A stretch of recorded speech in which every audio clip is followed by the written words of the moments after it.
మీరు క్రైస్తవం గురించి ఎందుకు మాట్లాడుతున్నారు, మీకు హిందువులంటే ఉచ్చనా ముస్లింలంటే ఉచ్చనా అని తలతిక్కడుగా క్వశ్చన్స్ అడగండి.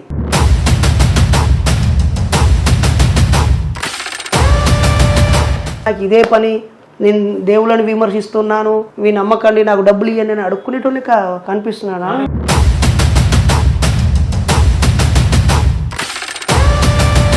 కానీ మా మాటల వల్ల సమాజానికి వచ్చే నష్టం అయితే ఏం లేదు. కానీ మీ నోటిలో నుంచే వచ్చే ప్రతి మాటకి సమాజం పట్ల కొంత నష్టం అయితే ఉంది. అప్పుడు నువ్వు తొక్కలో నా ముందు ఎందుకు పెట్టినవరా భయ్ మైకు?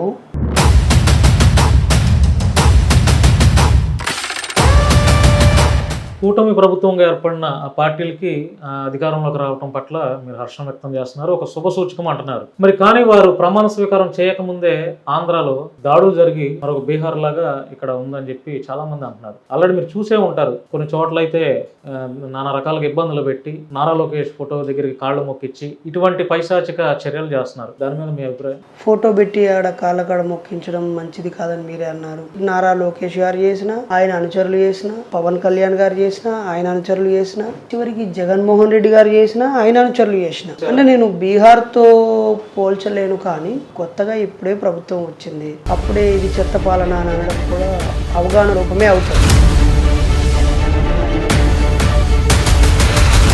చెత్త పాలన అవ్వకపోయినా కూడా ఏ మనిషి ఇంకొక మనిషిని కొట్టేంత రైట్ లేదు కదా, పోలీసు వారికే లేదు కొట్టేంత రైట్. మరి మీలాంటి వారు ఖండించకపోవడం కూడా ఇది చాలా తప్పే కదా. అంటే మేము ఖండించలేదని మీరు ఎలా జడ్జిమెంట్ ఇస్తారు? మీరే అంటున్నారు కదా, అప్పుడే మేము విమర్శలు చేయకూడదు. ఇప్పుడు ఇది మరో బీహార్ లా మారింది, ఈ ప్రభుత్వం తప్పు పాలన అనే అభిప్రాయానికి రాకూడదు. మరో బీహార్ అని అనకపోయినా కూడా దాడులు చేయడం కరెక్ట్ కాదు అని ఒక ఖండన ఇవ్వచ్చు కదా మీరు.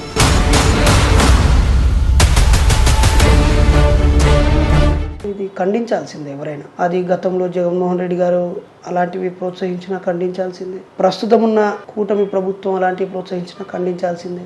గతంలో జగన్మోహన్ రెడ్డి గారి హయాంలో కూడా ఇట్లాంటి దాడులు జరిగినప్పుడు మీరు ఖండించారా? అప్పుడు మీ ఛానల్ వాళ్ళు నన్ను అడగలేదు కదా. నేను నా ఫేస్బుక్, నేను అడగకపోయినా మీ ఫేస్బుక్, మీ ట్విట్టర్ ఇవన్నీ ఉన్నాయి కదా, వాటిలో మీరు సెల్ఫ్ వీడియో ఒకటి చేసి పోస్ట్ చేయొచ్చు కదా. దానికి మీడియాతోనే పనేముంది?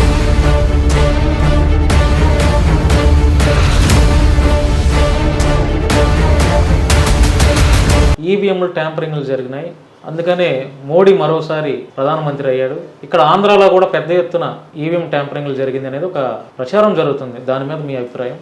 ఈవీఎం వ్యవస్థ మీద మెజారిటీ దేశాలు సదాభిప్రాయంతో లేవు. చాలా దేశాల్లో, అభివృద్ధి చెందిన దేశాలు కూడా ఈవీఎంలు వాడట్లేదు. ఒకటి, ఈ దేశంలో కూడా అనేక సార్లు వాటి నిర్వహణ పైన అపోహలు, అనుమానాలు వచ్చాయి.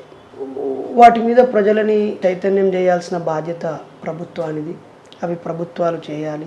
పార్టీలు కూడా వ్యతిరేకించేవి మరింత బలంగా పోరాడి వాటిని రద్దుపరచాలి. నా అలాంటి వాళ్ళ అభిప్రాయం మాత్రమే చెప్పగలం. మెజారిటీ ప్రజల నమ్మకాన్ని అయితే ఈవీఎంలు కోల్పోయాయి.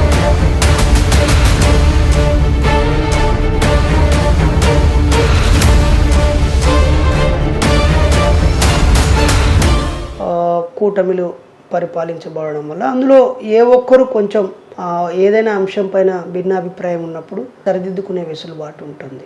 రాజ్యాంగంలో ఎక్కడ రాసిందండి? అంటే ఒంటరిగా పోటీ చేయకూడదు, కూటమిగా కలిసి పోటీ చేయాలని ఎక్కడ రాసిందంటారా? అంటే ఒంటరిగా పార్టీ నడపకూడదా ఒక నాయకుడు? భారత రాజ్యాంగంలో ఏముందంటే, ప్రత్యక్ష ఎన్నికల్లో ప్రజలు ఓట్లు వేస్తారు, పరోక్ష ఎన్నికల్లో ప్రజల చేత ఎన్నుకోబడ్డ వాళ్ళు ఓట్లు వేస్తారు. ఇప్పుడు ప్రత్యక్షంగా ప్రజలు ప్రధానులను, ముఖ్యమంత్రులను ఎన్నుకోవట్లేరు కదా, వాళ్ళ ఎమ్మెల్యేలను, ఎంపీలను ఎన్నుకుంటున్నారు. ఆ మెజారిటీ ఎంపీలు, ఎమ్మెల్యేలు కలిస్తే ప్రధాని అవుతున్నారు. కాబట్టి ఇప్పుడు భారత రాజ్యాంగం ఎక్కడ ఈ వ్యక్తిని ప్రధానమంత్రి కావాలని కానీ కావద్దని కానీ ఏమి లేదు.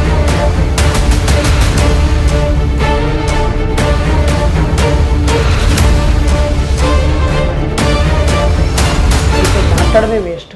నా వల్ల ఏ నష్టం జరుగుతుందో నువ్వైనా, మీ అయ్యైనా, లేకపోతే నీ తర్వాత నీకు ఉచ్చేటోడైనా బైరి నరేష్, మిస్టర్ బైరి నరేష్, నీ వల్ల ఈ సమాజానికి నష్టం జరుగుతుందని సూచిస్తే తప్పకుండా హేతుబద్ధంగా దాన్ని యాక్సెప్ట్ చేసి సద్విమర్శగా తీసుకొని సరిదిద్దుకునే లౌక్యము, సరిదిద్దుకునే చైతన్యము, ఓపిక, గుణము నాకున్నాయి. నమస్తే, welcome to Sri media. This is Bhanu Mekala. 2 Telugu రాష్ట్రాలలోనే కాకుండా పక్క రాష్ట్రాలకు కూడా పరిచయం అక్కర్లేని వ్యక్తి ఆయనతో ఈరోజు మనం ఉన్నాము. నేనైతే పేరు చెప్పను, మీరే చూడండి. నమస్తే అండి, ఎలా ఉన్నారు? ఫైన్. గట్టిగా చెప్పట్లేదు అంటే మెల్లగా చెప్తే ఫైన్గా లేనట్టు, గట్టిగా చెప్తే అంటే మనసులో ఏదైనా బాధ ఉండి కూడా మాట గట్టిగా రాదనేది కూడా ఒక ఆలోచన. అంటే ఒక మనిషిని క్షణాల్లో అంచనా వేయటం పొరపాటు, అలాగే గొంతులో తేడాను బట్టి ఏదో ఒక నిర్ణయానికి రావడం కూడా తొందరపాటే. మీ ముందు కెమెరా ముందు నవ్వుతూ గట్టి గట్టిగా మాట్లాడితే గొప్పగా ఆనందంగా ఉన్నట్టు, మెత్తగా కొంచెం డల్గా మాట్లాడితే ఏదో బాధతో ఉన్నట్టు ఊహించుకోవడం కూడా తప్పే. సహజ సిద్ధంగానే ఉన్నాను నేను. ఇంతకుముందు మీతో నేను ఇంటర్వ్యూ చేసినప్పుడు మీ పేరులో ఒక బిరుదు అనేది లేదు, ఉట్టి బైరు నరేష్ మాత్రమే. ఈరోజు మీరు డాక్టర్ బైరు నరేష్గా ఒక పట్టా అయితే పొంది ఉన్నారు. ఎలా అనిపిస్తుంది ఆ feeling? Very proud, very happy. అంటే ప్రౌడ్ అంటే ఎటువంటి ప్రౌడ్ అనుకోవచ్చు మేము? అంటే ఏ విద్యార్థికైనా పిహెచ్డి అనేది అత్యున్నత చదువు, చాలా పెద్ద చదువు, గౌరవప్రదమైన చదువు. కాబట్టి అది చేరుకునే క్రమంలో ఎంతోమంది రకరకాల కారణాల చేత ఆగిపోతూ ఉంటారు. అతి కొద్ది మందే దాన్ని పూర్తి చేస్తారు. నేనైతే the great doctor Babasaheb Ambedkar doctorate పొందినటువంటి ఉస్మానియా యూనివర్సిటీ నుంచి, ఒక పోరాటాల గడ్డ నుంచి, నేను 1995 నుంచి ఇష్టంగా పనిచేస్తున్న మూఢనమ్మకాలు అనే అంశం మీదే పిహెచ్డి పూర్తి చేసి ఒక మంచి ప్రొఫెసర్ చేత ఉన్నత విద్యాశాఖ మండలి చైర్మన్ గారు గైడెన్సీలో అవార్డు తీసుకోవడం చాలా సంతోషం. ఎంఎన్ఎస్ అనే ఒక సంస్థ ఒక ప్రాంతానికి మాత్రం ఇంతకుముందు పరిమితమైంది. ఇప్పుడు మీరు ఆంధ్ర తెలంగాణలో పాటు పక్క రాష్ట్రాల్లో కూడా తిరిగి మీ పర్యటనలు చేస్తూ ఉన్నారు. అంటే దేవుళ్ళని నమ్మే వాళ్ళను కూడా నాస్తికులుగా తయారు చేయటమే మీ యొక్క లక్ష్యమా? ఇందులో రెండవ భిన్నమైన ప్రశ్నలు. ఒక రాష్ట్రానికే పరిమితము, పక్క రాష్ట్రాలకు విస్తరించడము అనేది పెద్ద విషయం కాదు. ఎక్కడ మా అలాంటి ఆలోచనతో ఉన్న వాళ్ళు ఉంటే అక్కడికి వెళ్తాను, ఎక్కడ ఆదరణ ఉంటే అక్కడికి వెళ్తాను, ఎక్కడ అవసరం ఉంటే అక్కడికి వెళ్తాను. మెయిన్గా నా మాతృభాష తెలుగు కాబట్టి ఈ భారతదేశంలో, ప్రపంచ దేశాల్లో ఎక్కడ నా భావాలు అర్థమై నా ఆలోచనతో ఏకీభవించే ప్రతి ఒక్కరిని ఈ సంఘంలో చేరమని కోరుతాను. ఇది ప్రస్తుతమైతే ఆంధ్రాలో, తెలంగాణలో, కర్ణాటకలో, మహారాష్ట్రలో, ఒరిస్సాలో, తమిళనాడులో కొంతమేరకు విస్తరించింది. రానున్న రోజుల్లో ఎక్కడ 10 మంది మేము కూడా మీలాంటి వాళ్ళమే అంటే అక్కడికి వెళ్తాను, వాళ్ళని ఈ సంఘ ప్రతినిధులుగా ఆహ్వానిస్తాను. వాళ్ళు ఈ బ్యానర్తో వాళ్ళకి ఇష్టమైనట్టుగా సమాజాన్ని చైతన్యం చేయడానికి తోడుగా నిలుస్తాను. ఇదొక అంశం. రెండోది, నాస్తికులుగా మారుస్తారా? నాకు తెలిసి వాళ్ళలో మారే స్వభావం లేకపోతే నీలాంటి వాళ్ళు నాలాంటి వాళ్ళు అరిచి గీ పెట్టినా మారరు. విత్తనం లేకుండా మొలకెత్తదు. నువ్వు నీళ్ళు పోసినంత మాత్రాన, ఎరువు వేసినంత మాత్రాన అక్కడ అసలు విత్తనమే లేకుండా మొలకెట్లా వస్తుంది? రాదు కదా. కాబట్టి సమాజం నిండా 100కి ఒక్కరైనా, 100 మందికి ఒక్కరైనా సత్యాన్ని సత్యంగా, అసత్యాన్ని అసత్యంగా నమ్మే వాళ్ళు ఉంటారు. ఆ ఒక్కరు చాలు ప్రస్తుతానికి నాలాంటి వాళ్ళను సమీకరిస్తూ, కలుస్తూ, వాళ్ళకి మానసిక ధైర్యాన్ని ఇస్తూ, మీరు ఒంటరి కాదనే భరోసా ఇస్తూ నిర్మాణంలోకి తీసుకుంటూ ముందుకు వెళ్తున్నాను. భక్తుల్ని మార్చాలి నాస్తికులుగానే ఎజెండా ఏం పెట్టుకోలేదు. మారిన వాళ్ళని గుర్తించడము, కలవడమే ఇంకా కాలేదు. కాబట్టి అది పూర్తయినాక ఫస్ట్ పూజార్లని, పాస్టర్లని, మౌల్సాబులనే కలుస్తా. ఎందుకు కలుస్తారు? ఎందుకంటే మెజారిటీ ప్రజలు వాళ్ళ చేతుల్లోనే ఉన్నారు కాబట్టి వాళ్ళ మతంలో ఉన్న మూఢనమ్మకాలు వాళ్ళతోనే చెప్పిస్తా. దేవుని మొక్కుకుంటారా మొక్కుకోండి, నమ్ముకుంటారా నమ్ముకోండి. ఆ అంశాన్ని కాస్త హోలులో ఉంచి, ఇది కాకుండా ఈ పేరుతో దోపిడీని వ్యతిరేకిస్తారు కదా, నమ్మకాన్ని ఉంచి. అనాది కాలంగా క్రైస్తవులందరూ ప్రార్థన చేస్తూ ఉంటారు యేసు ప్రభుని. అనాది కాలంగా హిందువులందరూ పూజలు చేస్తూ ఉంటారు వారికి నచ్చిన దేవుళ్ళని. అనాది కాలంగా ముస్లిమ్స్ కూడా నమాజ్ చేస్తూ ఉంటారు దర్గా మసీదులకు వెళ్ళి. అంటే వాళ్ళందరూ చేసే తప్పు నేను చేసేది కరెక్ట్ అని అంటారా? వాళ్ళందరిని మీరు అప్రోచ్ అయ్యి మీరు ఒకవేళ అలా అంటే అది మీ ఇష్టం. అంటే ఇప్పుడు మీరు వాళ్ళందరిని పాస్టర్స్ని పూజారుల్ని వాళ్ళని వీళ్ళని ఇప్పుడు అప్రోచ్ అయ్యి చెప్తున్నానంటే మరి అదే కదా వాళ్ళని అప్రోచ్ అవ్వడం వెనక కారణం ఏంటి మరి? ఒక పాస్టర్ దగ్గర ఆ ప్రాంతంలో ఉన్నటువంటి క్రైస్తవులందరూ ఉంటారు. వాళ్ళు నీలాంటి నాలాంటి వాళ్ళకన్నా వాళ్ళకన్నా వాళ్ళ జ్ఞానం ఇచ్చే గురువుల కన్నా ఆ పాస్టర్ గారి మాటలకే ప్రభావితం అవుతారు. అదే పాస్టర్ గారు నువ్వు నమ్మితే నమ్మురా యేసయ్యని, కానీ ఆ యేసయ్య పేరుతో ప్రమాణ పత్రాలు, పాప పరిహార పత్రాలు, ప్రార్థన చేసి కొబ్బరినలు రాసుకోవడాలు, ఉపవాస ప్రార్థనలు ఏం చెయ్యక్కర్లేదు, ప్రాణాల మీకు తెచ్చుకోనక్కర్లేదు, ఒక నమ్మకాన్ని అలా ఉంచుకొని మిమ్మల్ని మీరు సంస్కరించుకోండి అని చెప్పే బాధ్యతని, అందులో వాస్తవికతను కొంత జోడించే పాస్టర్లని ప్రోత్సహించే పని చేస్తారు. అలాగే పూజారులు కూడా, ఎంతోమంది ప్రవచనకారులు కూడా శాస్త్రీయతను జోడించి బోధిస్తూ ఉంటారు. వాళ్ళను నమ్మి వచ్చే ప్రజలు ఉంటారు, వేలల్లో లక్షల్లో. ఆ ప్రజలని, అరే మీరందరూ దేవుని మొక్కుతున్నారు, దండం పెడుతున్నారు, ఓకే, ఎందుకు దయ్యాన్ని నమ్ముతున్నారు, ఎందుకు భూతాన్ని నమ్ముతున్నారు, ఎందుకు మోసం చేసే వ్యక్తుల చేత మోసపోతూ మంత్రతంత్రాలను నమ్ముతున్నారు, అవన్నీ వదిలేయండి అని వాళ్ళు చెప్పడం వల్ల ఎక్కువ లాభం కదా. మేము ఎలాగో చెప్తాం. అలా నీ దగ్గర, ఈయన దగ్గర, ఆయన దగ్గర ప్రజలు ఉన్నారు, 99 మంది అక్కడే ఉన్నారు కదా. వాళ్ళని కలవటము, వాళ్ళతో చర్చించడం వల్ల మొత్తం సమాజంలోని ఎక్కువ చెడు నుంచి కొంచెం చెడుకు మార్చడం. వాళ్ళందరూ తిరగబడితే, మేమందరూ నమ్మకంతో దేవుడు ఉన్నాడని మా ప్రార్థనలో మా మసీదులో మేము ప్రార్థన చేసుకుంటూ ఉంటే నువ్వు వచ్చి దేవుడు లేడని చెప్పడం అనకప్పుడు వాళ్ళందరూ కనీసం దాడి చేయకపోయినా తిరగబడకపోయినా కోపాద్రికులు అవుతారు కదా. అయితే 2 రకాలుగా ఉంటుంది. నిన్ను బాధ పెట్టి మార్చాలనుకున్న వాడికి నువ్వు టిట్ ఫర్ టాట్ చేస్తావు. నిన్ను తిట్టి ఇబ్బంది పెట్టి ఉంటే వెంటనే నీ రియాక్షన్ అట్లనే ఉంటుంది. అదే జ్ఞానంతో, ఆధారాలతో, విలువ ఇస్తూ, సామరస్యపూర్వక వాతావరణంలో, స్నేహపూరిత వాతావరణంలో చెప్పే విధంగా చెబితే 100% నమ్ముతారు. ఒకవేళ వాళ్ళు వినట్లేరు, నమ్మట్లేరు, ఆచరించట్లేదు అని అనుకున్నప్పుడు నా దారిలోనే మరో సంస్కరణ చేసుకొని ఇంకొంచెం ఉన్నతంగా, ఇంకా పొలైట్గా చెప్పడానికి ప్రయత్నిస్తాను.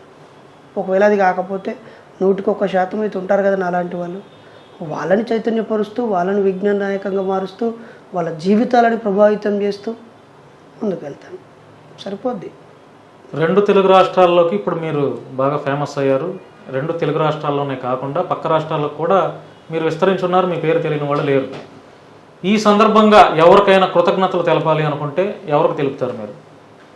అంటే ఇంత ఫేమ్ రావడానికి ఎవరన్నా ప్రత్యక్షంగా కానీ పరోక్షంగా కానీ ఎవరన్నా సపోర్ట్ చేస్తూ ఉంటారు కదా. మీడియాకి చెప్తాను. ఎస్. ఎందుకనంటే నా పనిలో నేను 200 పెళ్ళిళ్ళు చేసినా ఒక్క పెళ్ళిని ఏ మీడియా చూపించలేదు. 4600 ప్రసంగాలు ఇస్తే దేన్ని ఏ మీడియా చూపించలేదు. ఇప్పుడు ఈ 15-16 నెలల్లో ఒక 100 ఛానళ్ళు నన్ను చూపించాయి. అలా చూపించడం ద్వారా ఎక్కువ మంది ప్రజలు నన్ను చూసి, అరే ఈ సోదరుడు ఏదో దేవుణ్ణి తిట్టి ఫేమస్ అవ్వాలనుకున్న వ్యక్తి కాదు, ఆయన దారిలో ఆయన వెళ్తూ ఉంటే, ఆయన పని ఆయన చేస్తూ ఉంటే పలానా మత ఉన్మాదులు కావలసుకొని ఆయన్ని తప్పుడుగా ప్రచారం చేశారు అని ఒక చైతన్యం ప్రజల్లో వచ్చింది. ఎందుకంటే చేతికి బోళ్ళని దారాలు, నుదుట రకరకాల బొట్లు పెట్టుకున్న వాళ్ళు కూడా నరేష్ గారు బాగున్నారా అని పలకరిస్తున్నారు. కానీ అప్పటికే మీకు జరగాల్సిన నష్టం జరిగిపోయింది కదా. అంటే నన్ను నేను నష్టం జరిగిపోయిందని అనుకోవట్లేదు. 48 రోజులు జైలు జీవితం, దాడులు, మీ మీద రకరకాల ట్రోలింగ్స్, కుటుంబానికి దూరంగా, మరి ఇదంతా నష్టమే కదా. ఒకటి రికవరీ చేసుకునేది ఏదైతే ఉంటుందో దాన్ని రికవరీ చేసుకోవాలి. రిపీట్ కాకుండా చూసుకోవాల్సిన దాన్ని రిపీట్ కాకుండా చూసుకోవాలి.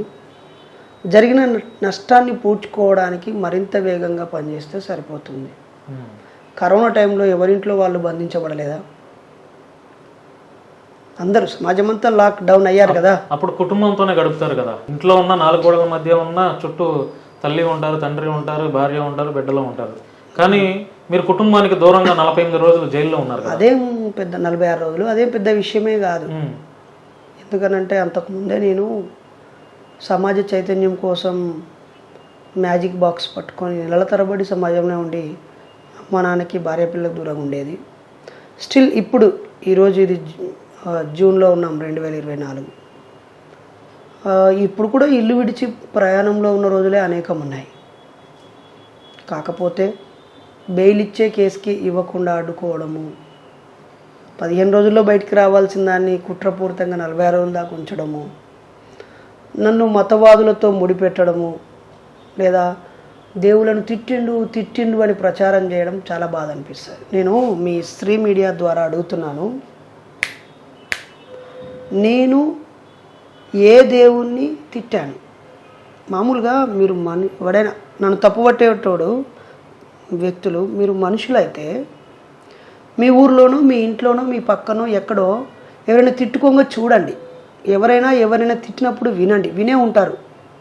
తిట్టడం అంటే ఎదుటి వ్యక్తిని బాధ పెట్టడము, కించపరచడము, అమ్మ అక్క ఎల్లు ఎమ్ము అని అనడం. ఈ క్రమంలో నేను ఏ ఒక్క దేవుడిని కూడా అసభ్యంగా తిట్టనే లేదు. కానీ తిట్టిండు నరేష్ అనగానే అయ్యప్పని తిట్టిండు, హిందూ దేవుళ్ళని తిడుతున్నాడు అనే ప్రచారం చేశారు. ఆ తప్పుడు ప్రచారాన్ని విని తప్పుడు అభిప్రాయానికి వచ్చిన వాళ్ళే ఎక్కువ మంది అయిపోయారు. నేను అడుగుతున్నాను శ్రీ మీడియా ద్వారా, బైరి నరేష్ దేవుళ్ళని ఏమని తిట్టాడు? అసలు నరేష్ దేవుళ్ళనే నమ్మడు కదా. 95 నుంచి వెళ్ళి చిన్న 12 ఏళ్ళ కుర్రోడు నుంచే మొక్కట్లేదు. ఒక 28 ఏళ్ళుగా దేవుళ్ళని మొక్కని వ్యక్తి, 28 ఏళ్ళుగా మొక్కని వ్యక్తి ఇప్పుడు దేవుళ్ళని తిడితే ఆయనకి ఏమొస్తుంది? లేని దేవుణ్ణి ఎవడైనా తిడతాడా? లాజిక్. ఒకళ్ళు తిట్టానే అనుకో, నాకు కూడా ఒక కామన్ సెన్స్ ఉంటుంది కదా. ప్రశ్నించడానికి తిట్టడానికి తేడా తెలియని అమాయక ప్రజలు నా అన్న తమ్ముడు అక్క చెల్లెళ్ళు. ఆలోచించండి అని అడుగుతున్నప్పుడు అవమానిస్తున్నట్టుగా భావించేటువంటి మానిపులేట్ అయినటువంటి మనుషులు.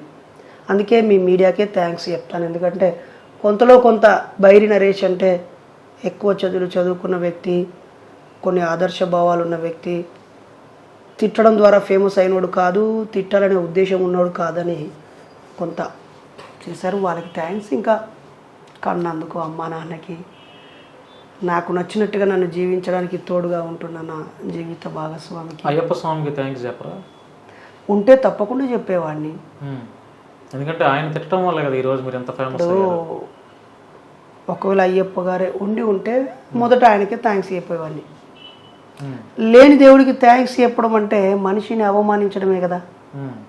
ఇప్పుడు నీకు యాక్సిడెంట్ అయినప్పుడు నేను వేగంగా 108కి ఫోన్ చేసో లేకపోతే అది రావడం ఆలస్యం అవుతుందో అని నా స్నేహితులు నిన్ను కలిసి వెంటనే నాకు తెలిసిన ప్రథమ చికిత్స నీకు చేసి నీకు ధైర్యం చెప్తూ కారులో వేసుకొని వెళ్తే దేవుడే ఇలాగా వచ్చావు దేవుడికి థ్యాంక్స్ అని అంటే ఎట్లా? నేను కదా హెల్ప్ చేసింది.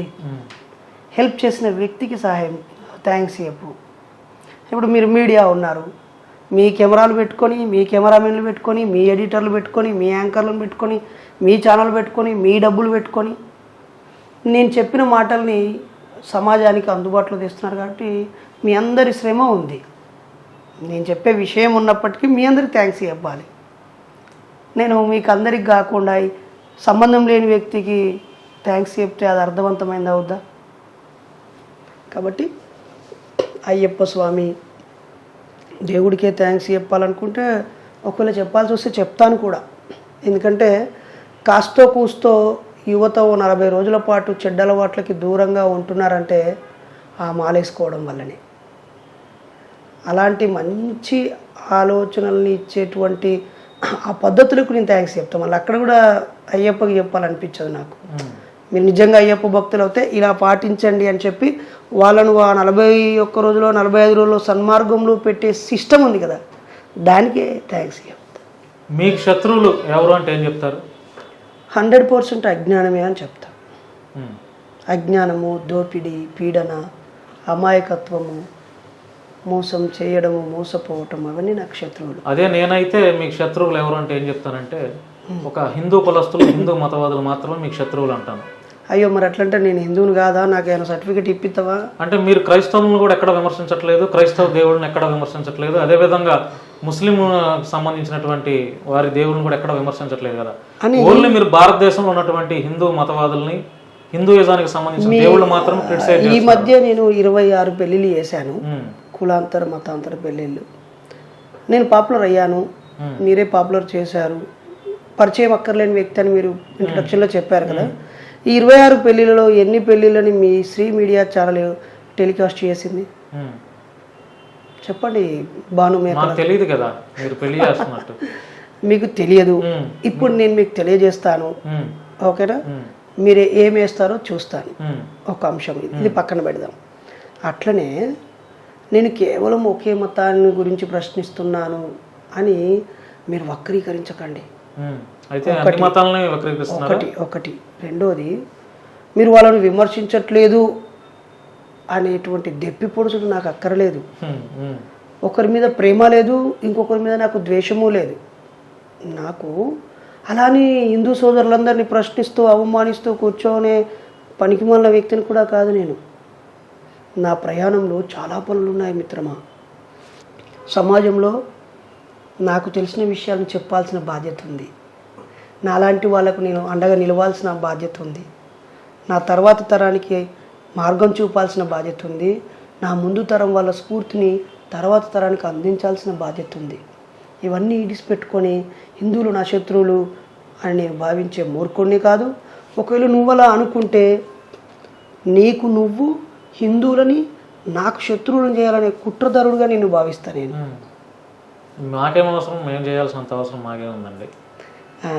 మీకు అవసరమే లేదు. మరి నేను అంటే మీరు చాలా ఇంటర్వ్యూల్లో క్రైస్తవ సమాజానికి సంబంధించిన విమర్శలు ఎక్కడా చేయలేదు, అదేవిధంగా ముస్లిం సమాజానికి సంబంధించినటువంటి విమర్శలు కూడా ఎక్కడా చేయలేదు.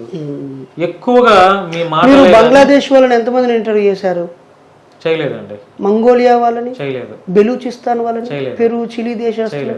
ఎందుకండి అంత దూరం? వాళ్ళంటే మీకు ద్వేషమా? ఆ దేశాలు పనికిమాలిన దేశాలా? అక్కడ జ్ఞానమే లేదా? అక్కడ ప్రజలు మనుషులు గారా? చెప్పండి, ఎందుకు చేయలేదు? ఆఫ్ఘనిస్తాన్ వాళ్ళని ఎందుకు ఇంటర్వ్యూ చేయలేదు? మీరు మీ ఛానల్ సబ్స్క్రైబర్లు తెలుగువారు ఉండడము, తెలుగు రాష్ట్రాల్లో మీ సబ్స్క్రైబర్స్ ఉండడము, మీరు యాంకర్ తెలుగువారు అయి ఉండడము, తెలుగు ప్రజల్లో కాస్త భిన్న అంశాల మీద పనిచేసే వాళ్ళని రకరకాల కోణాల్లో మీరు చేస్తారు. అక్కడెక్కడో ఉన్నటువంటి వెస్టిండీస్కి వెళ్ళి మీరు తీయరు. అలాగే నేను కూడా నా తల్లిదండ్రులు ఏ నమ్మకాల వల్ల నష్టపోయారు, మా నాన్నమ్మ, మా బంధుమిత్రులు ఏ నమ్మకాలు, ఏ ఆచార వ్యవహారాలు, ఏ పద్ధతుల వల్ల శారీరకంగా, మానసికంగా, ఆర్థికంగా నష్టపోయారనే దాన్ని బేస్ చేసుకొని వీటిని సంస్కరించుకుంటే బాగుంటుందని చెప్తూ వస్తున్నాను. నేను ఒక క్రైస్తవ కుటుంబంలో పుట్టి దశమ భాగాలు సమర్పించుకొని పరిశుద్ధ ప్రార్థనలు చేసుకుంటూ మోసపోయి ఉంటే నా పోరాటం క్రైస్తవం మీదనే ఉండేది. నేను ఒక ఇస్లాంలో పుట్టి, ఒక ఆడపిల్లగా పుట్టి ఆ బురకాలో బంధించబడో లేకపోతే ఆ పద్ధతులు పాటించబడో నేను ఆర్థికంగానో, మానసికంగానో, శారీరకంగానో, ఆరోగ్యంగానో, మానవ సంబంధాల పరంగానో నేను నష్టపోయి ఉంటే, నేను ఏ మతంలో పుట్టి పెరిగి నా పరిసరాల మీద అవగాహన కలిగి ఉంటే దాని మీదనే కదా నేను పనిచేసేది. అట్లనే మీకు ఒకవేళ క్రైస్తవంలోని లోటుపాట్ల పైన ఎవరు మాట్లాడుతున్నారు అని మీకు తెలుసుకోవాలనుకుంటే చక్కగా నెల్లూరు జిల్లా గూడూరుకు వెళ్ళండి. 25 సంవత్సరాల పాటు విజయ్ కుమార్ అని ఆయన పాస్టర్గా పనిచేసి ఒక 20 దేశాలు తిరిగిన పాస్టరు దేవుడు లేడు, యేసు ప్రభు అబద్ధం అని ప్రచారం చేస్తున్నాడు. మీకు చేతనైతే ఈ శ్రీ మీడియా ఆయన దగ్గర మైకు పెట్టండి. మళ్ళీ ఆయన దగ్గరికి వెళ్ళి కూడా మీరు క్రైస్తవం గురించి ఎందుకు మాట్లాడుతున్నారు, మీకు హిందువులంటే ఉచ్చనా, ముస్లింలంటే ఉచ్చనా అని తలతిక్కడుగా క్వశ్చన్స్ అడగండి. మీరు 25 ఏళ్ళు యేసు ప్రభువును ప్రార్థించి 20 దేశాలకు వెళ్ళిన మీరు ఎందుకు యేసు ప్రభువుని వదిలేశారు? ట్రూ అంబేద్కరిస్ట్గా, ట్రూ రేషనలిస్ట్గా ఎందుకు మారని అడగండి. పక్కన పాలకొల్లు ఉంటుంది, తాడేపల్లి దగ్గర దిగి పాడపల్లికి వెళ్ళండి. ఆ గోదావరి జిల్లాలో పెన్మెత్స సుబ్బరాజు గారు ఉంటారు. ఆయన ఒక 18 క్రైస్తవ పుస్తకాలను రాశారు విమర్శిస్తూ. దాదాపు 200 రకాల బైబిళ్లను సేకరించాడు. ఆయన అడగండి, అయ్యా మీరు బైబిల్ మీద ఇంత పరిశోధన చేశారు కదా, బైబిల్లో లోటుపాట్లు ఏంటి, ఆ మోసాలు ఏంటి అని. మళ్ళీ ఆడికి వెళ్ళిపోయి నీకు హిందువులంటే ఉచ్చనా, హిందువులను విమర్శిస్తలేవేంది, నీకు ముస్లింలంటే ఉచ్చరా, నీకు భయపడుతున్నావా, ఈ ఉచ్చలు నీకెందుకు, ఈ భయాలు నీకెందుకు? ఎక్కడ ఎవరు ఏ విషయం మీద అవగాహనతో ఉంటే ఆ విషయం మీద వాళ్ళు చెప్తారు కదా. నేను ఒక మ్యాథ్స్ టీచర్ని, సార్ నీకు తెలుగు రాదా, పద్యం పాడలేవా అంటే, పద్యం కావాలంటే తెలుగు సార్ దగ్గరికి వెళ్ళు, లేదా తెలుగు సార్ కాకపోయినా పద్యాల మీద ఆసక్తి ఉన్న వ్యక్తి దగ్గరికి వెళ్ళు. అంటే మీకు చేతనైతే చూపించండి ఒకసారి మీ శ్రీ మీడియాలో ఎక్స్ ముస్లిం అని కొట్టండి. వ్యూవర్స్ మీరు ఎక్స్ ముస్లిం అని కొట్టండి. వేలాది మంది లక్షలాది మంది ముస్లింలు ఇస్లాంని వదిలేసినటువంటివి వాళ్ళ స్టేట్మెంట్స్ దొరుకుతాయి మీకు. అలాగే ప్రపంచవ్యాప్తంగా క్రైస్తవమే ఎక్కువ దేశాల్లో ఉంది కదా. ఎక్కువ నష్టపోయిన వాళ్ళు క్రైస్తవులే ఉంటారు కదా, మోసపోయిన వాళ్ళు క్రైస్తవులే ఉంటారు కదా, చరిత్ర కూడా క్రైస్తవందే ఎక్కువ ఉంటుంది కదా. ఆ క్రైస్తవంలోంచి బయటపడ్డ వాళ్ళు క్రైస్తవ దేశాల్లో క్రైస్తవాన్ని ఆలోచింపజేసేవాళ్ళు, ప్రశ్నించేవాళ్ళు, విమర్శించే వాళ్ళ దగ్గరికి మీరు వెళ్ళాలి బ్రదర్.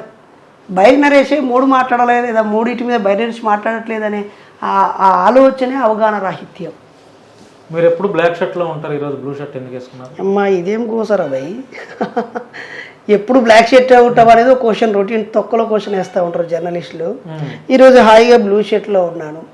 దీంట్లో ఎందుకున్నారు? మీరు బైర్ నరేష్ అనే వ్యక్తి ఎప్పుడు కనపడినా, ఏ ఇంటర్వ్యూలో కనపడినా కూడా బ్లాక్ షర్ట్ లోనే మాత్రమే కనపడ్డారు కాబట్టి, ఇంకొక షర్ట్ లో మేము చూడలేదు కాబట్టి ఆ ప్రశ్న వేశాం. అంటే అది మీ లోపమే తప్ప నా లోపం కాదు. మీరు మీ లోపమే అది. నాకు ఒక చొక్కా మీద ప్రేమ, ఇంకో చొక్కా మీద ద్వేషం ఉండదు. నా ఇష్టం, నేను ఎప్పుడు ఎట్లంటే అట్లుంటా. నాకేం రాజ్యాంగంలో అయితే ఇవి లేకుండా ఉంటే న్యూసెన్స్ అనే కేసు ఉంది, పబ్లిక్ కామన్ సెన్స్ లేకుండా బిహేవ్ చేస్తున్నాడు అనేది ఉంది. కాబట్టి ఏదైనా వేసుకోవచ్చు. I have a right to wear. ఎంతకాలం ఎంఎన్ఎస్ అంటే మూఢనమ్మకాల నిర్మూలన సంఘం పెట్టుకొని సంపాదనకి మీరు ప్రయత్నం చేస్తూ ఉంటారు? నేను వచ్చేదాకా ఎదుటోడు ఇచ్చేదాకా నువ్వు లెక్క పెట్టుకో. కష్టపడి పని చేసుకోవచ్చు కదా. ఇదే కష్టం చేస్తుంది. అంటే ఇందులో నాకు కష్టం అనేది కనపడట్లా. మరి కష్టం లేకుండా ఎవడైనా ఇచ్చేటోడైనా పిచ్చోడైనా అయి ఉండాలి. అట్లా అత్తయ్యని ఆలోచించేటోడైనా పిచ్చోడు అయి ఉండాలి. మీకు డబ్బులు ఎందుకు ఇవ్వాలండి ఎదుటివారు? ఎవడు ఇవ్వమన్నాడు? మీరు అడిగితేనే ఇస్తారు కదా. నిన్ను ఎవడు ఇవ్వమన్నాడు? నిన్ను డబ్బులు ఎవడు ఇవ్వమన్నాడు? ఏంటి అసలు ఈ మూఢనమ్మకాల నిర్మూలన సంఘం వల్ల మీకు వచ్చే లాభం ఏంటి? హాయిగా భార్య బిడ్డలతో చక్కగా మీ వైఫ్ నన్ను ఇంటర్వ్యూ చేయడం వల్ల మీకు ఏం లాభం చెప్పండి? మీకు సమాజంలో కాదు, నన్ను ఇంటర్వ్యూ చేయడం వల్ల మీకు ఏమి లాభం? మాకుండే లాభాలు మాకుంటాయండి. అవి చెప్పండి బ్రదర్, ప్రజలకు కూడా తెలియాలి కదా. అరే ఒక జర్నలిస్ట్ అంటే పెన్ను పేపర్ పట్టుకొని కాలు మీద కాలేసుకొని ఎదురు ఉన్న అడుగుతున్నావు కదా, ఏం లాభమో తెలియకుండా ఉట్టిగా పనికి పని కదా. ఏది ఇది మా ఇంటర్వ్యూస్ చేయటం. ఎవడిచ్చాడు మీకు? ఇది గవర్నమెంట్ ఉద్యోగమా? సమాజంలో గవర్నమెంట్ జరిగే అన్యాయాన్ని క్వశ్చన్ చేయటము, ఇక్కడ అన్యాయం జరిగితే వెళ్ళి మీడియా తరపు నుంచి ప్రశ్నించడం, ఇదంతా మా బాధ్యత. ఒక్క నువ్వే చేయాలా? వేరేటోళ్ళు లేరా? వేరే ఛానల్ లేదా? ఉన్నారు కదా. మరి నువ్వేం చేయాలి? అందరూ చేస్తున్నారుగా. నేను కూడా అంతే కదా బ్రదర్. అంటే నీకో నీతి నాకో నీతే. అంటే అప్పుడు నువ్వు సమాజంలో అన్యాయాన్ని కెమెరా పట్టుకొని జర్నలిస్ట్ చదువుకొని అడిగి తెలుసుకొని ఆ అంశం మీద అనుభవజ్ఞంతో మాట్లాడించుకొని సమాజాన్ని ఎడ్యుకేట్ చేయాలని, నీ ముందు జరిగే అన్యాయాన్ని కెమెరా కంటితో నీ గొంతుతో వినిపించాలని ప్రయత్నం చేయడం అనేది నీకేమో అదొక బాధ్యతగా, అదొక పనిగా, అదొక విలువైనదిగా నీకు అనిపిస్తుంది. నేనేమో నా సొంత తమ్ముడే మా అమ్మకున్న మూఢనమ్మకాల వల్ల ప్రాణాలు కోల్పోయి బాధపడ్డా నేను, నా ఇరుగు పొరుగు, నా తోడబుట్టిన వాళ్ళు, నా పక్కనున్న వాళ్ళు, నాతో చదువుకున్న వాళ్ళు ఈ సమాజంలోనే రోజుకొక మూఢనమ్మకాల పేరుతో, మంత్రాల పేరుతో, తంత్రాల పేరుతో, దయ్యాలు భూతాల పేరుతో అనేక సంఘటనలు జరిగి మనుషులు చచ్చిపోతూ ఉంటే స్పందించడం తప్ప, అరే ఇవి నమ్మకండ్రా అని చెప్పడం తప్ప, ఇలా చెప్తే నీకేమొస్తాయని ఆలోచించే దిక్కుమాలిన వ్యవస్థకి ఎందుకు దిగజారిపోవాలి బ్రదర్ మీరు? నేను I'm a psychologist, I'm a counsellor, professional counsellor. అలాగే నేను ఇప్పుడు లా చదువుతున్న వ్యక్తిని, మీకు మళ్ళీ జర్నలిజం చదివిన వ్యక్తిని, టీచర్ ట్రైనింగ్ చేసిన వ్యక్తిని, ఒక స్కిల్ డెవలపర్ని, ఒక మెజిషియన్ని, అర్థమైందా? ఒక డాక్యుమెంట్ రైటర్ని, అన్నీ. నేను ఒక వ్యవసాయదారుని. ఇప్పుడు మా భార్య ఒక 14 ఏళ్ళుగా గవర్నమెంట్ టీచరు. ఇంకొంత పొలం కొనుక్కున్నాం, చేను చిలక కొనుక్కున్నాం. మాకు పొలం ఉంటుంది, చేను ఉంటుంది, చిలక ఉంటుంది, వ్యవసాయం ఉంటుంది, చక్కగా సైకాలజీ కౌన్సిలింగ్ ఉంటుంది, మోటివేషన్ క్లాసెస్ చెప్తూ ఉంటాం. ఇవన్నీ మా బతుకు మేము బతుకుతూ మా మిగులు సమయాన్ని సమాజం ఎదుర్కొనే అనేక సమస్యల్లో మూఢనమ్మకాలు అనే అంశం పైన పిహెచ్డీ చేశాను కాబట్టి, మూఢనమ్మకాల వల్ల నేను వ్యక్తిగతంగా బాధపడి పీడించబడ్డాను కాబట్టి దానిపై నాకు కొంత విషయం ఉందని చెప్పే ప్రయత్నం చేస్తున్నాను తప్ప నాకు ఇదే పని, నేను దేవుళ్ళని విమర్శిస్తున్నాను, మీ నమ్మకండి నాకు డబ్బులు ఇవ్వండి అని అడుక్కునేటోళ్ళే కనిపిస్తున్నాను. కానీ మా మాటల వల్ల సమాజానికి వచ్చే నష్టం అయితే ఏం లేదు. కానీ మీ నోటిలో నుంచి వచ్చే ప్రతి మాటకి సమాజం పట్ల కొంత నష్టం అయితే ఉంది. అప్పుడు నువ్వు తొక్కలో నా ముందు ఎందుకు పెట్టినవరా భయ్ మైకు? ఇంకా మీరేం మాట్లాడతారో నేను మారాడా లేకపోతే ఇంకా ఇదే మైండ్ తో ఉన్నాడా సమాజానికి తెలియపరచాలి కదా. అయితే నా వల్ల సమాజానికి నష్టం ఉంటుంది అనుకుంటే నేను ఇన్ని రోజులు ప్రాణాలతో ఉండేవాడిని కాదు. ఓకే, ఈ దేశంలో భారత రాజ్యాంగం ఉంది. నేను చీడపురుగునైతే నన్ను తీసుకెళ్ళి జైల్లో దుబ్బి పడేస్తుంది, లేకపోతే ఎన్కౌంటర్ చేసి పడేస్తుంది, లేదా సమాజం ఉరికిచ్చి కొట్టి చంపి పడేస్తుంది, వీడు ఉపయోగం లేడు అని. ఓకేనా? నీ చుట్టే నీతో ఉండేవాళ్ళే ఎంతోమంది స్వార్థ ప్రయోజనాలతో బతుకుతున్న వాళ్ళు ఉన్నారు, అర్థం లేకుండా హీనంగా బతుకుతున్న వాళ్ళు ఉన్నారు, అత్యంత స్వార్థంగా బతుకుతున్న వాళ్ళు ఉన్నారు, విలువలను మరిచి బతుకుతున్న వాళ్ళు ఉన్నారు, నీచంగా బతుకుతున్న వాళ్ళు ఉన్నారు. వాళ్ళని అడగాల్సిన విషయాన్ని తప్పుగా ప్రవర్తించే వాళ్ళు, తప్పుగా జీవించే వాళ్ళు, తప్పుడు పనులు చేసే వాళ్ళని అడగాల్సిన ప్రశ్న ఉన్నతంగా జీవిస్తూ, విలువలతో జీవిస్తూ, క్రమశిక్షణతో జీవిస్తూ, సమాజాన్ని ప్రేమిస్తూ, నిరంతరం తప్పిస్తూ చైతన్యపరిచే వ్యక్తిని నీ వల్ల సమాజానికి నష్టం జరుగుతుంది అన్నప్పుడు అసలు నీతో మాట్లాడమే వేస్ట్. ఓకేనా? కాబట్టి నా వల్ల ఏ నష్టం జరుగుతుందో నువ్వైనా, మీ అయ్యైనా, మీ ఛానల్ మీ యజమాని అయినా, లేకపోతే నీ తర్వాత నీకు ఉచ్చేటోడైనా బైరి నరేష్, మిస్టర్ బైరి నరేష్, నీ వల్ల ఈ సమాజానికి నష్టం జరుగుతుందని సూచిస్తే తప్పకుండా హేతుబద్ధంగా దాన్ని యాక్సెప్ట్ చేసి సద్విమర్శగా తీసుకొని సరిదిద్దుకునే లౌక్యము, సరిదిద్దుకునే చైతన్యము, ఓపిక, గుణము నాకున్నాయి. సరిదిద్దుకుంటారు తప్ప తట్టబుట్ట సర్దుకొని వెళ్ళిపోరు. అంటే అర్థమేంటి? సరిదిద్దుకోవడం కావాలా నీకు? తట్టబుట్ట ఇప్పుడు నీ బిడ్డో, నీ కొడుకో, నీ తల్లి ఒక పొరపాటు చేసింది, లేకపోతే మీరే అంటున్నారు కదండి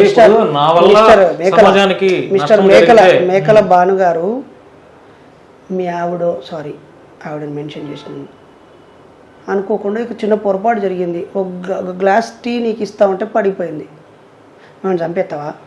రిపీట్గా కూడా చూసుకో అంటావా? పోనీ మళ్ళీ రేపు ఎప్పుడు గ్లాస్ కింద పడదు పలగదని నువ్వు గ్యారంటీ ఇస్తావా? ప్రతి మనిషి ఇప్పుడున్న పరిస్థితి కంటే ఇంకొంచెం మెరుగ్గా ఉండాలని ప్రయత్నిస్తావా లేక మొత్తం బంద్ చేసుకొని ఉంటావా అంటే what is this non sense question? అంటే మీ శ్రీ మీడియా వాళ్ళు ఇక బైరి నరేష్ ఏం మాట్లాడుకోవద్దు, ఇక బైరి నరేష్ ఏం పని చేయదు, తట్టబుట్ట చదువుకొని చచ్చిపోవాలనా? లేకపోతే అరే ఇది ఎక్కడైనా దొరికితే కొట్టండ్రా, తిట్టండ్రా, సంపండ్రా అని ఏమైనా రెచ్చగొట్టే చర్యలా? పెన్ను చేతిలో ఉందనో, మైకు చేతిలో ఉందనో, కెమెరా ఎదురుగా ఉందనో నైతిక విలువలను మిస్ కావద్దు మిస్టర్. అంటే బైరి నరేష్ నేనే తెలియగలవాడిని ఫీల్ అవుతాడా, లేకపోతే నాకంటే తెలియగలవాడు ఎవరు లేరని ఫీల్ అవుతాడు? నువ్వేమనుకుంటున్నావు చెప్పు? నేను తెలియగలవాడిని అనుకుంటాను. బైరి నరేష్ కంటే తెలియగలవాడివి అనుకుంటున్నావా? అనుకుంటా. All the best brother. నువ్వు ఏ రంగాల్లో మెరుగైన వ్యక్తివో చెబితే నేను ఆ రంగాల్లో నీ దగ్గర నుంచి నాలెడ్జ్ నేను మీ గురించి అడిగితే మీరు నా గురించి అడుగుతారు. అరే ఇప్పుడు నా ఎదురుగా ఎవరున్నారు? నేనే ఉన్నాను. నువ్వే ఉన్నావు కదా. ప్రశ్న ఏమని అడిగావు? మీరు తెలియగలవారు అడిగారా లేకపోతే నాకంటే? బైరి నరేష్ తనకు తానే బాగా తెలియగలని అని అనుకుంటాడా అన్నావు, అన్నావా లేదా? మరి నేను ఎందుకు తెలివి తక్కువ అనుకోవాలి? నువ్వు అనుకో. అరే నేను ఎందుకు నీకోసం నేను తెలివి తక్కువని, నాకన్నా చాలా మంది తెలియగలు ఉన్నారని నేనెందుకు అనుకోవాలి? రెండవది, నేను ఎక్కడైనా నాకే బాగా తెలివి ఉంది, ఇంకెవరు తెలివి లేని వాళ్ళు అని ఎప్పుడైనా అన్నానా?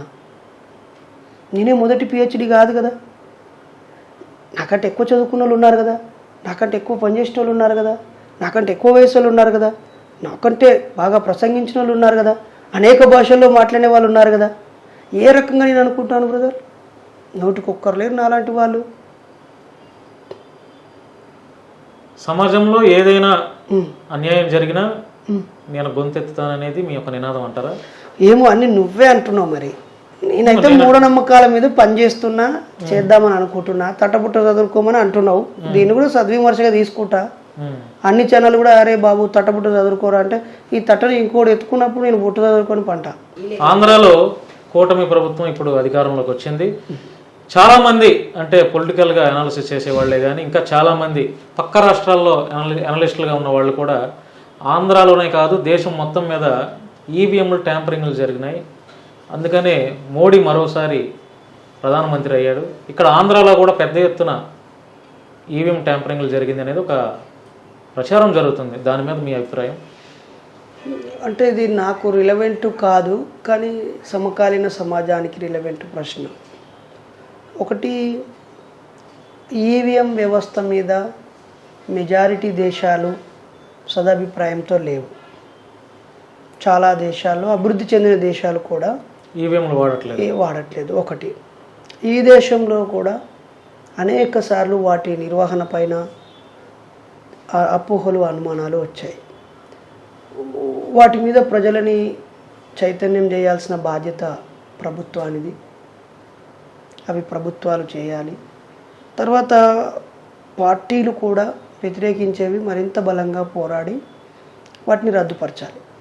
అలాంటి వాళ్ళ అభిప్రాయం మాత్రమే చెప్పగలం. మెజారిటీ ప్రజల నమ్మకాన్ని అయితే ఈవీఎంలు కోల్పోయాయి, ఒక అంశం. రెండవది, కూటమి ప్రభుత్వాలు ఏర్పడడం అనేది ఒక శుభసూచకం. అది కేంద్రంలోనైనా, ఆంధ్రప్రదేశ్లోనైనా, ఇంకో రాష్ట్రంలోనైనా. అంటే ఏ విధంగా శుభసూచకం అండి? మంచి పరిణామం. ఎందుకనంటే ఏకఛత్రాధిపత్యము, మోనార్కిజము, బాసిజము ఒంటెద్దు పోకడ సమాధి అవుతుంది. ఇంకొకరి సహాయంతో పార్టీ కానీ, ఇంకొకరి సహాయంతో ప్రభుత్వం కానీ నడుస్తున్నప్పుడు ఇతరుల అభిప్రాయాలకు గౌరవం ఇవ్వబడుతుంది. కాబట్టి కూటమిలు పరిపాలించబడడం వల్ల అందులో ఏ ఒక్కరు కొంచెం ఏదైనా అంశం పైన భిన్నాభిప్రాయం ఉన్నప్పుడు సరిదిద్దుకునే వెసులుబాటు ఉంటుంది. అంటే రాజ్యాంగంలో ఎక్కడ రాసిందండి? అంటే ఒంటరిగా పోటీ చేయకూడదు, కూటమిగా కలిసి పోటీ చేయాలని ఎక్కడ రాసిందంటారా? అంటే ఒంటరిగా పార్టీ నడపకూడదా ఒక నాయకుడు? భారత రాజ్యాంగంలో ఏముందంటే ప్రత్యక్ష ఎన్నికలు, పరోక్ష ఎన్నికలు. ప్రత్యక్ష ఎన్నికల్లో ప్రజలు ఓట్లు వేస్తారు. పరోక్ష ఎన్నికల్లో ప్రజల చేత ఎన్నుకోబడ్డ వాళ్ళు ఓట్లు వేస్తారు. కాబట్టి ఇప్పుడు ప్రత్యక్షంగా ప్రజలు ప్రధానులను, ముఖ్యమంత్రులను ఎన్నుకోవట్లేరు కదా, వాళ్ళ ఎమ్మెల్యేలను, ఎంపీలను ఎన్నుకుంటున్నారు. ఆ మెజారిటీ ఎంపీలు, ఎమ్మెల్యేలు కలిస్తే ప్రధాని అవుతున్నారు. కాబట్టి ఇప్పుడు భారత రాజ్యాంగం ఎక్కడ ఈ వ్యక్తిని ప్రధానమంత్రి కావాలని కానీ కావద్దని కానీ ఏమి లేదు. ఆ ఫ్లోర్ లీడరు ప్రధాని అవుతాడు. కూటమి ప్రభుత్వంగా ఏర్పడిన ఆ పార్టీలకి అధికారంలోకి రావటం పట్ల మీరు హర్షం వ్యక్తం చేస్తున్నారు, ఒక శుభసూచకం అంటున్నారు. మరి కానీ వారు ప్రమాణ స్వీకారం చేయకముందే ఆంధ్రాలో దాడులు జరిగి మరొక బీహార్ లాగా ఇక్కడ ఉందని చెప్పి చాలామంది అంటున్నారు. ఆల్రెడీ మీరు చూసే ఉంటారు, కొన్ని చోట్లయితే నానా రకాలుగా ఇబ్బందులు పెట్టి నారా లోకేష్ ఫోటో దగ్గరికి కాళ్ళు మొక్కిచ్చి ఇటువంటి పైశాచిక చర్యలు చేస్తున్నారు. దాని మీద మీ అభిప్రాయం? మీ అభిప్రాయమే నా అభిప్రాయం. అంటే మీ నోటితో చెప్తే వినాలని ఉంది. మీరు మీడియా కదా, పైశాచిక ఆనందం అని మీరే అన్నారు. ఫోటో పెట్టి ఆడ కాళ్ళకాడ మొక్కించడం మంచిది కాదని మీరే అన్నారు. అలా చేయడము అది నారా లోకేష్ గారు చేసిన, ఆయన అనుచరులు చేసిన, పవన్ కళ్యాణ్ గారు చేసిన, ఆయన అనుచరులు చేసిన, చివరికి జగన్మోహన్ రెడ్డి గారు చేసిన, ఆయన అనుచరులు చేసిన. చూసారా దాడులు? ఆంధ్రలో జరిగిన దాడులు విన్నారా లేకపోతే చూసారా? అంటే నేను బీహార్తో పోల్చలేను, కానీ కొత్తగా ఇప్పుడే ప్రభుత్వం వచ్చింది, అప్పుడే ఇది చెత్త పాలన అని అనడం కూడా అవగాహన లోపమే అవుతుంది. చెత్త పాలన అవ్వకపోయినా కూడా ఏ మనిషి ఇంకొక మనిషిని కొట్టేంత రైట్ లేదు కదా, పోలీస్ వారికే లేదు కొట్టేంత రైట్. కాబట్టి పోలీస్ యాక్ట్ 1861 సెక్షన్ 29 ప్రకారం పోలీసు వారికే కొట్టే హక్కు లేదు. అలాంటప్పుడు ఒక మనిషి ఇంకొక వ్యక్తి మీద అధికారం ఉందనో అట్లా దాడులు చేయడం ఎంతవరకు కరెక్ట్? మరి మీలాంటి వారు ఖండించకపోవడం కూడా అది చాలా తప్పే కదా. అంటే మేము ఖండించలేదని మీరు ఎలా జడ్జిమెంట్ ఇస్తారు? మీరే అంటున్నారు కదా అప్పుడే మేము విమర్శలు చేయకూడదు. ఇప్పుడు ఇది మరో బీహార్లా మారింది, లేకపోతే ఈ ప్రభుత్వం తప్పు పాలన అనే అభిప్రాయానికి రాకూడదు. మరో బీహార్ అని అనకపోయినా కూడా ఇలా దాడులు చేయడం కరెక్ట్ కాదు అని ఒక ఖండన ఇవ్వచ్చు కదా మీరు. చూద్దాం, ఇంకా కొన్ని మాలాంటి ఆలోచనతో ఉన్న వాళ్ళను సమీకరించి అవసరమైతే ప్రజా సంఘాలను కూర్చుండి అభిప్రాయ సేకరణ చేసి పార్టీలకు సంబంధం లేని వ్యక్తులని సమీకరించి అలాంటివి ఓ పార్టీ మారిన వెంటనే మరో పార్టీ వాళ్ళని లేదా అమాయకులని పీడితులని ముఖ్యంగా ఎస్సీ ఎస్టీలపై దాడులు జరగడం చూస్తూ ఉన్నాము. ఇది ఖండించాల్సిందే ఎవరైనా. అది గతంలో జగన్మోహన్ రెడ్డి గారు అలాంటివి ప్రోత్సహించినా ఖండించాల్సిందే, ప్రస్తుతం ఉన్న కూటమి ప్రభుత్వం అలాంటివి ప్రోత్సహించినా ఖండించాల్సిందే, రేపు ఇది కాకుండా ఇంకో పార్టీ వచ్చి అలా చేసినా ఖండించాల్సిందే. గతంలో జగన్మోహన్ రెడ్డి గారి హయాంలో కూడా ఇట్లాంటి దాడులు జరిగినప్పుడు మీరు ఖండించారా? అప్పుడు మీ ఛానల్ వాళ్ళు నన్ను అడగలేదు కదా. నేను నా ఫేస్బుక్ అడగపోయినా మీ ఫేస్బుక్ మీ ట్విట్టర్ ఇవన్నీ ఉన్నాయి కదా, వాటిలో మీరు సెల్ఫ్ వీడియో ఒకటి చేసి పోస్ట్ చేయొచ్చు కదా. మెయిన్గా దానికి మీడియాతోనే పని ఏముంది? మెయిన్గా అయితే లాస్ట్ 10-11 ఇయర్స్ నుంచి నేను ఫేస్బుక్లో ఉన్నాను. 4-5 ఇయర్స్ నుంచి 7 ఇయర్స్ నుంచి యూట్యూబ్లో ఉన్నాను. దాదాపుగా దాని మీద ఖండిస్తూ అప్పుడు షేర్ చేసాము, మా ఒపీనియన్ చెప్పాము. మా మెయిన్ ఫోకస్ అంతా మూఢనమ్మకాల మీద పెట్టాము. కాబట్టి పొలిటికల్ అఫైర్స్ మీద, పొలిటికల్ కాంట్రవర్సీస్ మీద ఎక్కడ ఎక్కువగా ఫోకస్ చేయలేదు. ఎవరైనా పనిచేస్తున్నప్పుడు మాత్రం వచ్చి ఆపోజిట్ చేశాం. అప్పుడు ఆగిరిపల్లిలో ఇన్సిడెంట్ జరిగినప్పుడు వచ్చాము, గర్గపూర్కి వచ్చాము, లక్ష్మీపురంకి వచ్చాము, తర్వాత విజయవాడలో జరిగిన దానికి వచ్చాము, అమలాపురంలో జగన్మోహన్ రెడ్డి ప్రభుత్వంలోనే జిల్లా పేరు బాబాసాహెబ్ అంబేద్కర్ పేరుకు అడ్డంగా హోంమంత్రులు ఎమ్మెల్యేలు కాలబెట్టినప్పుడు వచ్చి ఫైట్ చేశాము. మానవ హక్కుల హననం జరిగిన ప్రతిసారి, అది జగన్ గారి పాలన అయినా, దానికంటే ముందు వైఎస్ గారి పాలన అయినా, కేసీఆర్ పాలన అయినా, రేవంత్ గారి పాలన అయినా, ఎవరి పాలన అయినా మా పాత్ర మేము పోషిస్తూ ఉంటాం బ్రదర్. ఖండించడం, నేను ఖండిస్తేనే అది సాల్వ్ అయిద్దా అని అనుకోని ఎక్కడ ఆగిపోలేదు. అమ్మో ఖండిస్తే ఈ పార్టీ ముద్రేస్తారేమో, పగబడతారు అని కూడా ఎక్కడ అనుకోలేదు. మా శక్తి మేరకు మేము ట్రై చేసాము. ఇప్పుడు మీలాంటి ఛానల్స్ తోడుగా వస్తున్నాయి, చూపించండి, మేము వెళ్ళే చోటకు రండి, ఆహ్వానిస్తాం, సమాచారం ఇస్తాం.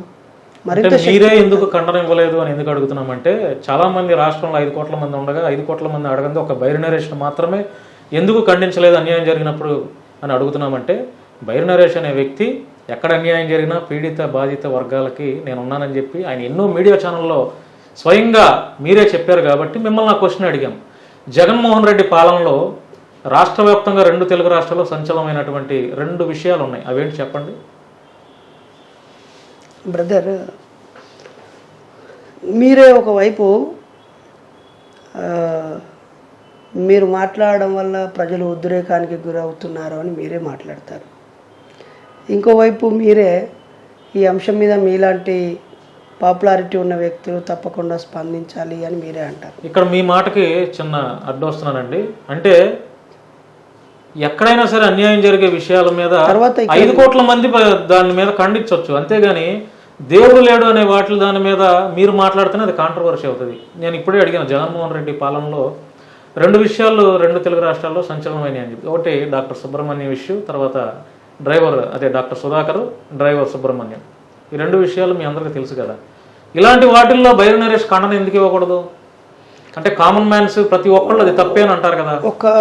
వైసీపీ పార్టీ వాళ్ళు కూడా బయటికి అనకపోయినా కూడా లోపల అరే డాక్టర్ సుబ్రహ్మణ్యం గారిని ఇలా చేయకూడదు, డాక్టర్ సుధాకర్ గారిని ఇలా చేయకూడదు, సుబ్రహ్మణ్యం ఇలా చంపకూడదు అని అనుకుంటారు కదా. బ్రదర్, కేవలం 18 నెలల క్రితమే మీలాంటి ఛానళ్ళు నా దగ్గరకు వచ్చే వాతావరణం మొదలైంది.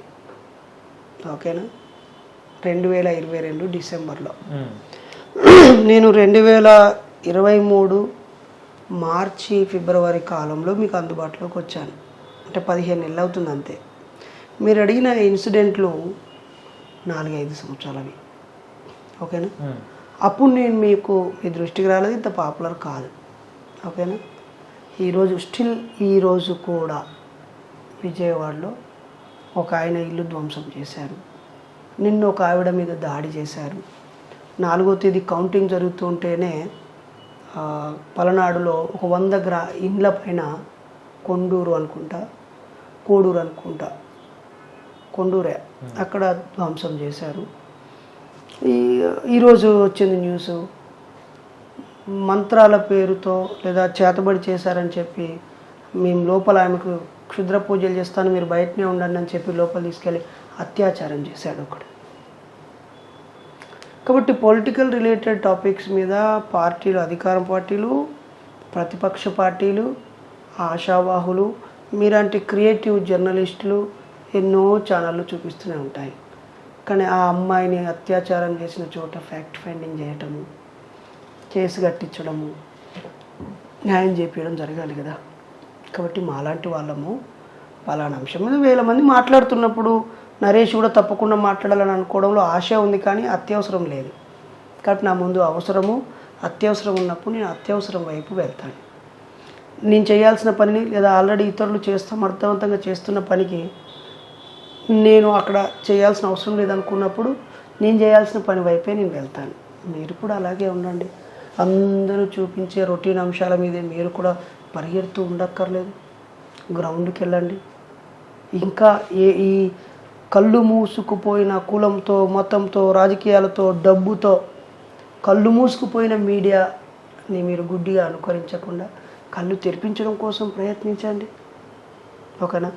జగన్మోహన్ రెడ్డి గారిని నేను కలవడానికి ప్రయత్నించలేదు, ప్రశ్నించడానికి ప్రయత్నించలేదు, విమర్శించడానికి ప్రయత్నించలేదు. ఆయన పార్టీకి విధానాలకి మోసపోయే పీడితుల పక్షాన్ని నేను పోరాటం చేయలేదు. అక్కడక్కడ పోరాడుతూ ఉన్నప్పుడు మద్దతు ఇచ్చాం. అక్కడ హైదరాబాద్లోనే మేము పెద్ద ప్రోగ్రాం చేసాం. 1-2 కాదు, అనేకం. కేసీఆర్ ప్రభుత్వం అప్పుడు కూడా చాలా విషయాలలో మేము ఖండించాం, ఫైట్ చేసాం. అంత మాత్రాన కేసీఆర్కి మేము వ్యతిరేకమని కాదు. ఇప్పుడు రేవంత్ రెడ్డి గారు వచ్చారు, ఇప్పుడు కూడా ఏదైనా ప్రజా వ్యతిరేక ఇన్సిడెంట్ జరిగితే మా అవసరము, మా పాత్ర మేరకే ఉంటాం బ్రదర్. ప్రొఫెషనల్స్ ఉంటారు కదా, ప్రొఫెషనల్స్ దేని మీద దృష్టి పెడితే దాని మీదనే ఫోకస్ చేస్తారు. మిగతా దాని మీద చేయలేదు అంటే ఏం చేద్దాం మరి? నరేష్ గారు, వాస్తవానికి సమాజంలో మంచి అనేది ఎక్కడ పనికి రావడం లేదు, ఎవరు యాక్సెప్ట్ చేయట్లేదు. ఒక మంచి విషయాన్ని మనం బయటికి చెప్తుంటే ఎవరు యాక్సెప్ట్ చేయట్లేదు. మీరు చేసేదంతా చాలా రిస్క్తో కూడినటువంటి విషయాలే. ఎక్కడికి వెళ్ళినా కూడా అది కాంట్రవర్సీనే అవుతుంది. అవ్వకపోయినా కూడా చేస్తున్నారు.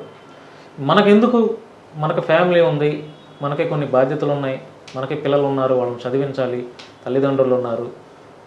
ఇది నాకేదన్నా అయితే భార్య బిడ్డలు ఇబ్బంది పడతారు అనే ఫీలింగ్ వచ్చిందా ఎప్పుడైనా? ఇప్పటివరకైతే రాలేదు. ఒకవేళ ఆ ఫీలింగ్ నాకు వచ్చిన నాడు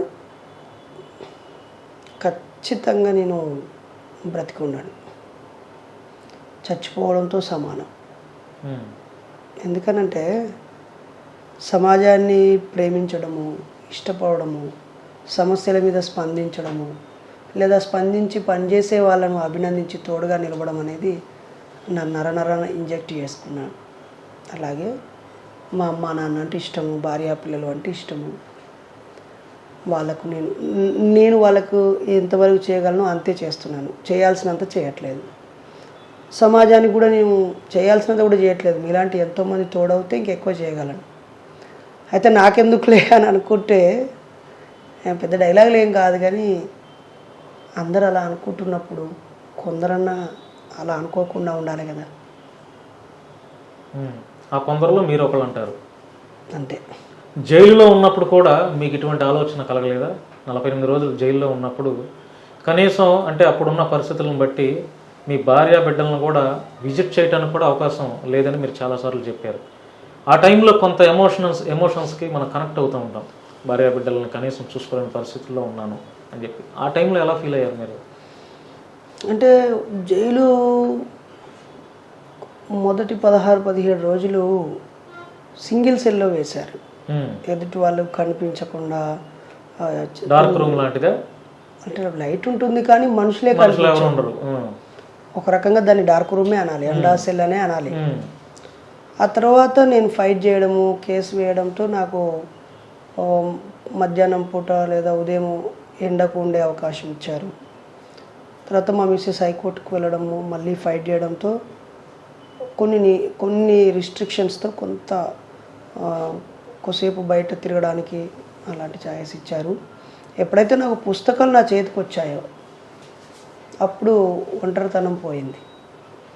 అంటే జైల్లో మామూలుగా నేను మా ఇంట్లో ఉన్నప్పుడే నాకు నచ్చిన మంచి పుస్తకాన్ని పట్టుకుంటే 24 గంటలు తినడం అనేది కూడా మర్చిపోయి, నిద్రపోవడం కూడా మర్చిపోయి ఈ చుట్టుపక్కల ఏం జరుగుతున్నది కూడా పట్టించుకోకుండా ఉన్న సందర్భాలు చాలా ఉన్నాయి. అంతే.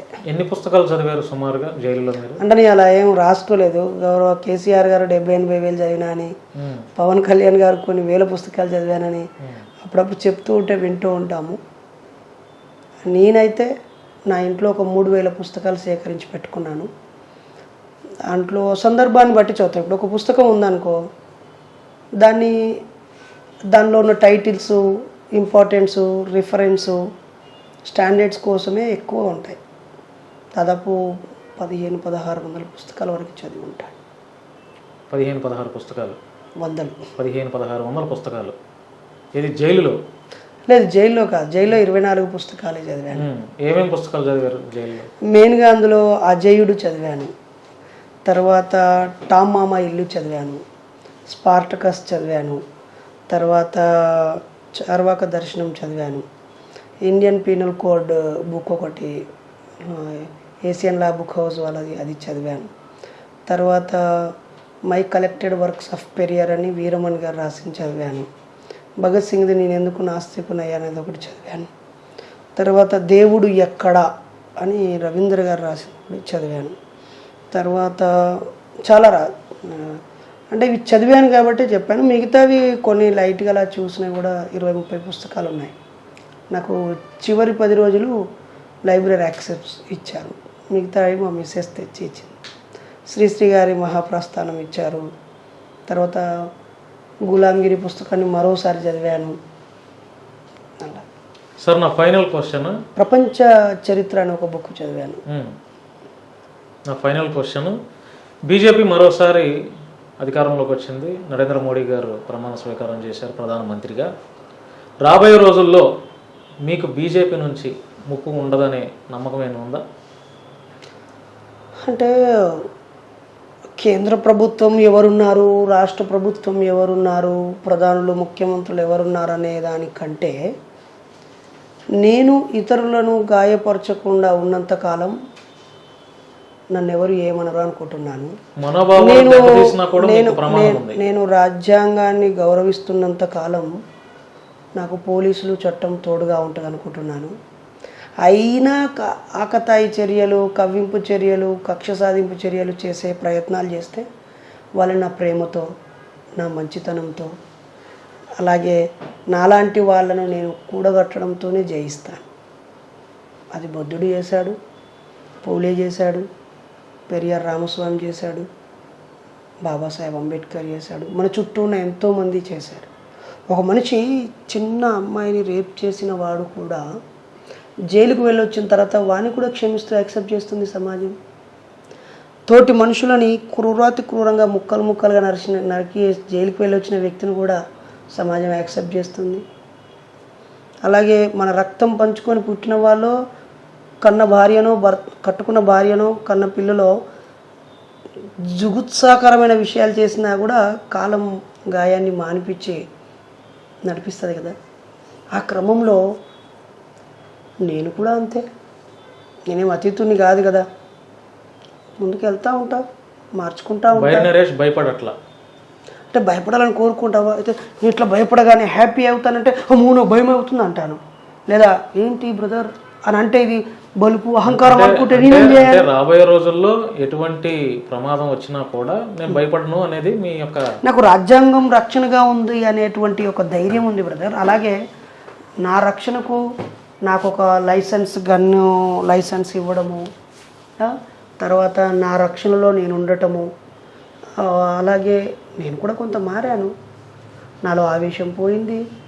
అలాగే సున్నితమైన విషయాల్లో మరింత జాగ్రత్తగా మాట్లాడుతున్నాను, స్ట్రాటజీ మార్చుకున్నాను. మార్పును యాక్సెప్ట్ చేయొద్దా? చేయాలి. నేను మారకూడదా? ఇంకా సమాజంలోకి వెళ్ళకూడదు, చచ్చిపోవాలా, చంపేయాలా నన్ను? అదేం కాదు కదా. మోడీ ప్రధాని మరోసారి కాదు ఇంకా 10 సార్లు కానీ ఆయన తప్పు చేయకుండా అయితే శిక్షించాడు కదా. కామన్ పౌర సమాజం ఊరుకోదు కదా. పౌర సమాజం, ప్రజలు ఉన్నారు కదా, మనుషులు ఉన్నారు కదా. మోడీని విమర్శించిన వాళ్ళు, ప్రశ్నించిన వాళ్ళు లేరా? బతికే ఉన్నారు కదా. నాకు ఆయన ప్రత్యక్ష శత్రువా, నాకు ఆయన ప్రత్యక్ష పరిచయమా? అదేం కాదు.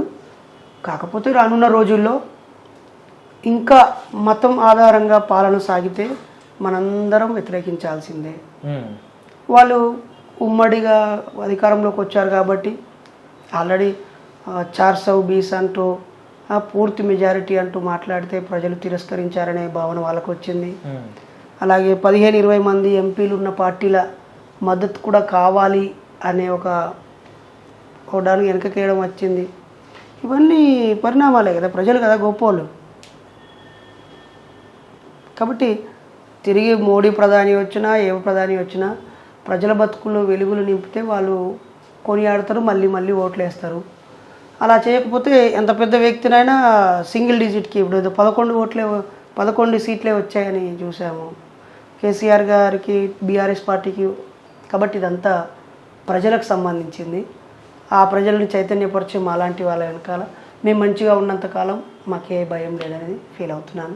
సార్, భవిష్యత్తులో మీరు ఇంకా పీడిత వర్గాలకి, బడుగు బలహీన వర్గాలకి ఎక్కడైతే అన్యాయం జరుగుతుందో అక్కడ మీ గొంతు వినిపించాలని చెప్పి, ఇంకా మీరు మరింత ఎత్తుకి ఎదగాలని చెప్పి మనస్ఫూర్తిగా కోరుకుంటున్నాను. అదేం కాదు బ్రదర్, నేనే గొంతు విప్పాలి, నేను విప్పుతాను, ఎక్కడ అన్యాయం జరిగినా నేను ఉరుకుతాను, నేను పని చేస్తాను, ఇవన్నీ కూడా అక్కర్లేదు బ్రదర్. ఎక్కడికక్కడ స్పందించే మనుషులు ఉంటారు. అవసరమైనప్పుడు వాళ్ళకి తోడుగా నిలవాల్సి వచ్చినప్పుడు నిలుస్తాను. అంటే గొంతెత్తేది ఇన్ ద సెన్స్ ఏంటంటే మీరు బలంగా ఉండాలి. ఎలా ఉంటుందంటే ఆయా ప్రాంతాల్లో స్పందించాలని, ఆయా ప్రాంతాల్లో సమాజం మీద మీకు ప్రేమ, మక్కువ, ఇష్టం ఇవన్నీ ఉన్నాయి కాబట్టి స్పందించాలని చెప్పి మేము కోరుకుంటున్నాం. భాను మేకల గారు, ఆయా ప్రాంతాల్లో ఆల్రెడీ స్పందించే గుండెలు ఉన్నాయి, పనిచేసే వ్యక్తులు ఉన్నారు.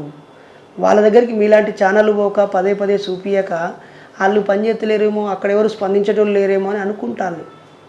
మేము వాళ్ళని తట్టి లేపే ప్రయత్నం చేస్తాం, అన్ని ప్రజా సంఘాలని కూడగడతాం, కలిసి వచ్చే అన్ని పార్టీలను కలుస్తాం.